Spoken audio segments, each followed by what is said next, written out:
might have.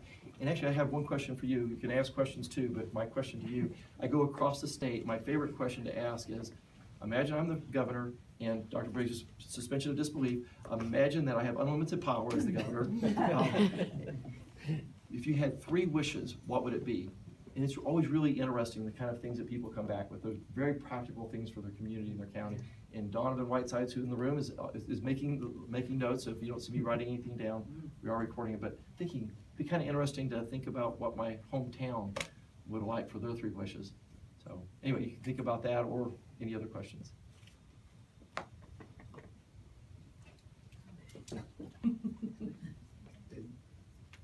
I was about to say governor, but I guess that's a little premature. So Randy, you've touched about it, and my frame of reference is serving on the board of Tennessee County Services Association. And I don't know, I'm sure Dr. Briggs does, but the opioid crisis, it's not a label, it's not a slogan, it's an emergency. It's a genuinely dire emergency, and Tennesseans are dying every single day, 7 days a week as a result. Any ideas what we can do differently or better to attack it? So I'm just beginning to get my thoughts around it. There's a couple of things I think that are low-hanging fruit. One is we're overprescribing. We prescribe 10 times more opioids per person than they do in Minnesota. Same state with the same population, and we prescribe 10 times as many opioids. You have, I think we are number 2 in the country in prescriptions per person behind Alabama. And many of you may have similar anecdotes, but I've had my campaign manager, Chip Saltzman. He had a very minor surgery about 6 weeks ago. He ended up having to take 2 pain pills. The doctor prescribed him 74. Now, why would you give somebody 74 when you need to? Second thing is, and I've had this my personal experience. Nobody ever tells you about them when I had wisdom teeth taken out like 5 years ago, and late bloomer, but to have and I took them out. They gave me the pills, and they said just take as many as you need. But that was it. These will kill you. I would like for somebody to just sit down with a 10-minute video that shows horrific stories about all the terrible things that can happen to you taking these, with a reminder that as soon as you can take Tylenol or Advil or something else, switch. So just to scare us to death about taking them. And so, because I think too often people just think, one of my employees, one of my senior officers, his son's in rehabilitation in Florida right now, and he started taking them at parties in college, which is not very smart. But the thought was, and I think a lot of people think this way, is that, well, it's a prescription drug, it can't be that dangerous. And that's so wrong. And we just got, so I think there's some regulatory on limiting prescriptions, but also on education would be a couple of these ones. But Dr. Briggs, you're probably much wiser on this than I am, and I'd love to have your thoughts or suggestions. Well, there's things that we're doing in the state of Tennessee, and I think one of the big ones is going to start on July the 1st. One of the things that we did is that we said, we've closed down. Knox County had 39 pain clinics a year ago, a little over a year ago. Now we're down to about 15 or 16. And what we did is that we said that the medical directors of a pain clinic have to be board certified in medicine. It can't be anybody. And that really shut them down. This means that they're anesthesiologists who spent an extra 1 or 2 years in the hospital, not, these aren't correspondence or weekend courses to become board certified. And that was huge. That's cut down almost 2/3 the number of pain clinics in the state. The other thing that we're doing is we said it can no longer be a cash business. All you had to do is go outside one of these places, and you'd get your pills, and then they were selling half of them out there. Remember, OxyContin, 80 milligram tablet sells for $80. You have 100 of them. You can do your own multiplication, and a lot of those prescriptions were 90-day prescriptions for 120 tablets. Multiply 120 times the cost of it. You can just get an idea about how much money we're talking about. And then the big thing that we're going to start on July the 1st is the Department of Health is going to start licensing. We've never done this to clinics before. They're going to go in, inspect, and license the pain clinics, and we think that that's going to help also.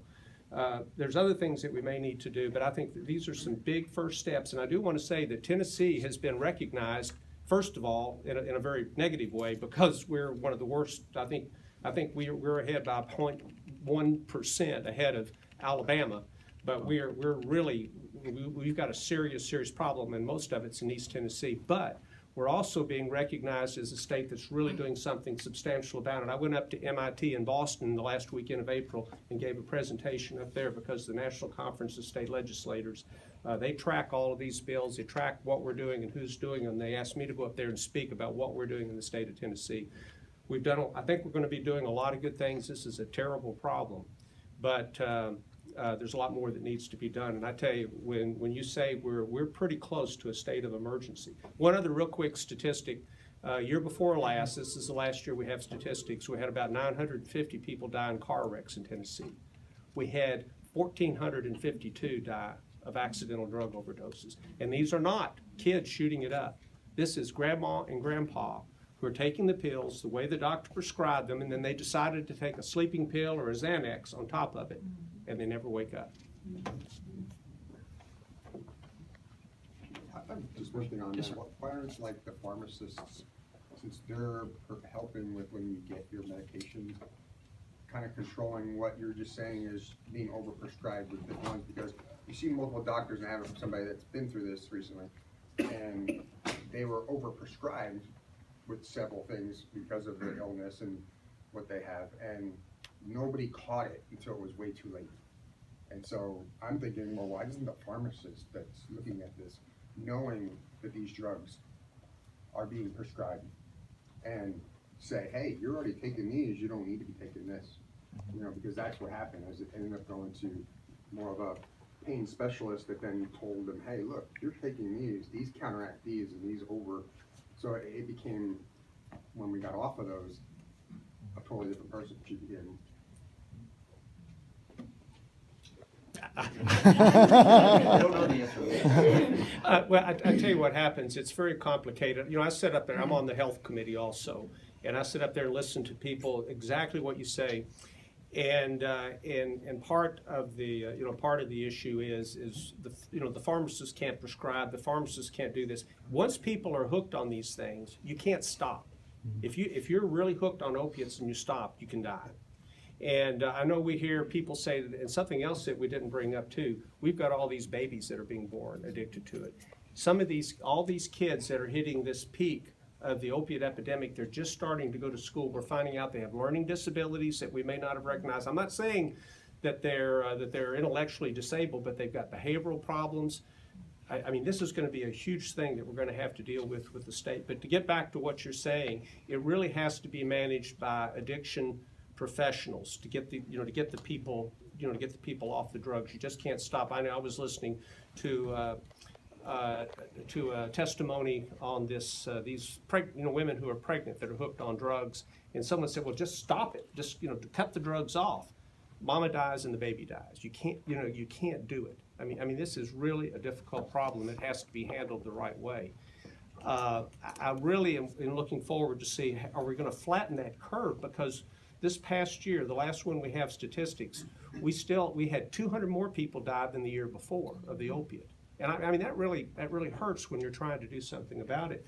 But it's just what Randy said. You can go up to Hancock County. We can bring these companies to Tennessee, but if they go to have their drug test and they can't pass their drug test, what do you do? I mean, it's critical. I've been sharing different inspiring stories, but one from 6 weeks ago was in Maryville. A former builder of mine, he's use my name because he's leading this organization, Gil Heinsohn, had back problems. He just started taking opioids, ended up getting addicted, but he was telling the same story that when he tried to stop, he wasn't taking them for the pleasure, he was taking them for the avoidance of pain, because the pain was so horrific. But he helped start with 9 other churches in Maryville something called True Purpose Ministries, and they put together a 12-month rehabilitation program that they help treat focusing solely on men. And they've had 24 in their program so far, but they spend 12 months treating them physically for their addiction, also spiritually. Usually a lot of these men have other things going on in their life, and they teach them a trade. So when they graduate from the program after 12 months, they're physically, spiritually healthy, and they know how to do something in construction and get a job immediately. So it's, again, an example of a program that maybe was something that we could scale in other places. But I would hope that we need to make sure that we emphasize the treatment, but what I'd really rather us do is just eliminate the problem in the first place. I know Dr. Briggs has to get to work. So Randy's gonna have a few extra minutes to take some one-on-one questions, and Robert's mother said if you don't eat this food, Robert's gonna have to take it home and eat it for the next few days. So Randy, thanks for coming. Robert, thanks for hosting. Hang around and talk to Randy. Thank you all for being here. Also, a quick shout out to my team, Bonnie Brazina, Donovan Whiteside, whose mom, Jacqueline's here today. He's doing a fantastic job, just like every single thing that you're ever involved in. You gotta have a great team to be successful, and I've got a great team. So I just want to shout out to the team and all my volunteers that are here today. Thank you, guys. Appreciate it.